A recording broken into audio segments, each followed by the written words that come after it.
Hello guys. Assalamu alaikum warahmatullahi wabarakatuh. Akkam nagaa fayyaa baga rabbiin guyyaa barakaa qabu waliin nu deebise.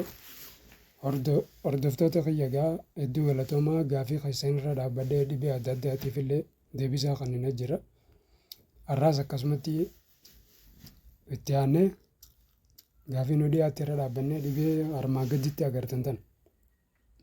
Dhibee alerjik yookaan ho'itoo yookaan qaamni kanumatti sidiimachuu wayim akkanumatti akka bishaan si fuudhu rakkina qodaa wajji wal qabatan hundaaf dawaa ajaa'ibaatiin isiniif manaa kamaan dhayxan yuutoob waan irra dhayxaniiti dawaa san akkatti godhatan bichaa caqastan seelee kanaaf dawaan sun maali jenna dhibeelee armaan gadii tanaaf dhibeelee ijaan agartan ta'a footoo isirra jiru kanaaf inna dawaa isiiti kan haasa'u jiru dawaa isii wooma sadi bicha qopheeffata suni deeymataa akka sigalee deeymani furata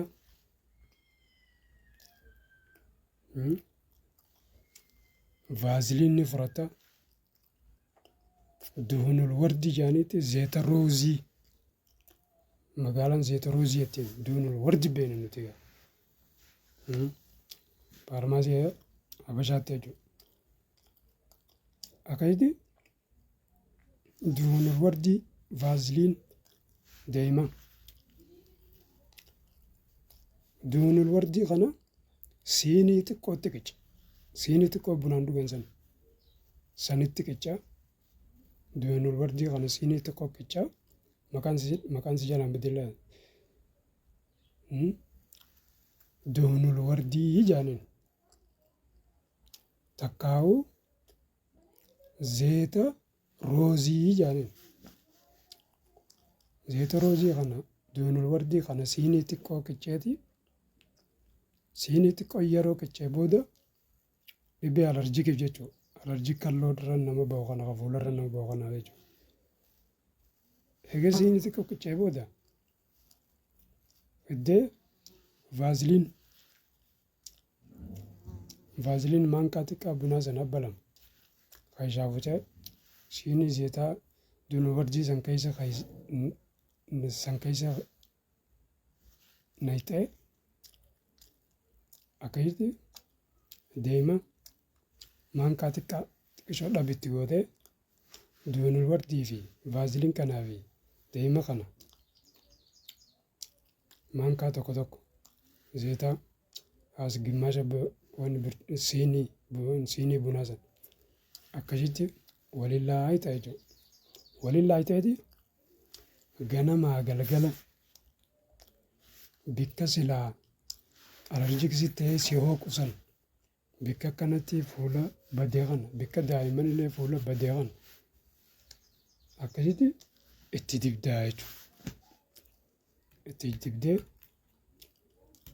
akkasitti daqiiqaa 30 hanga sa'a takka irra teessiftee sa'a takkaa booda bishaanumaan irraa dhiitaa jechuudha. Akkasitti hulii si nyaachuun inninis achumaan sirraa kutaa jechuudha. Takkaa'oo karaa gabaabaa yoo jara sadeen kana deemas vaaziliinis innaa duhunul wardii kanaa zeeta roozii kanaa yoo kadhabde taate hoo asuma fuuteetuma burtukaana beektaame burtukaanuma qeelloo takka bittee mana galchite hoo burtukaana irraa sollisteetuma oowwaasaa bishaan akkasii fis juusan itti riidde qabdee qaama shaakkee kanatti boleessee haay akaakaltuma hara gabaabaa si gabaa gaa'u ansii fi meeyinan bifanne siituun qalbeeffatinii oromoon jette san akkan taane akkasitti dawaalee kanaa imerjensii babbareedaa ajaa'ibaa peejii keenya kanarraa yuutuub keenya kanarraa waan argattaniif jecha akkasii yuutuub keenya kana laayikii godhaa sheer godhaa sabiskiraayib godhaa maatii ta'a akka haara inni dafee isin bira ga'u. Akkasitti jidduudhaanis seenaa adda addaa isin bira finna isin bohaarsaa akkasiin wal barsiisaa deemna. Kanaaf jecha beekumsa nuti beeknu irraa abbaan namni tokko lafa tanarra kan jiraate banii aadam ta'e dhibeen hin rakkatu. Bakka asirra dabarsinu nuti bakka taa'u mana isaati asirra ilaalee godhachuu qabaa jechuudha. Akkasii maatii ta'a saayibban keessanis rakkina isin dhageessan kana isin yoom qabaannee nama qabuu jira. Hawaasaa irratti agartanis akkasii rakkina akkanaa jirettee furmaata akkanaa jiru yoo ta'u kan seenetteen akkasii karaa qajeeltaa jiru.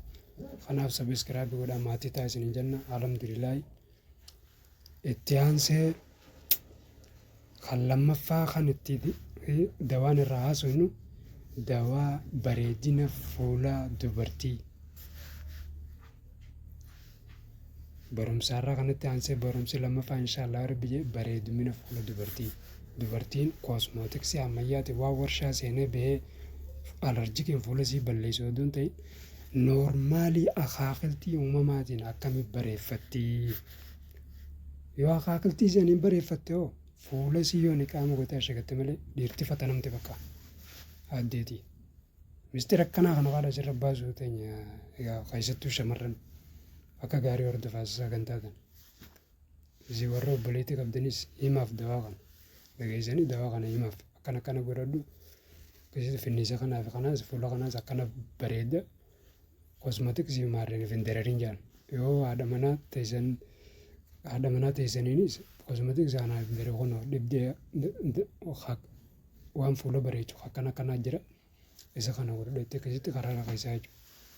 Kanaaf hundumaafuu laayikii godhaa, sheer godhaa, sabiskiraabii godhaa hundumaadha.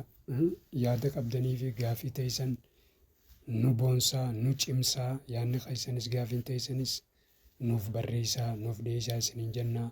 Assalaamu alaikum warahmatullaahi wabarakaatuh. Waddaaloo isiniin jaaladha. All of you, I love you all of you so much.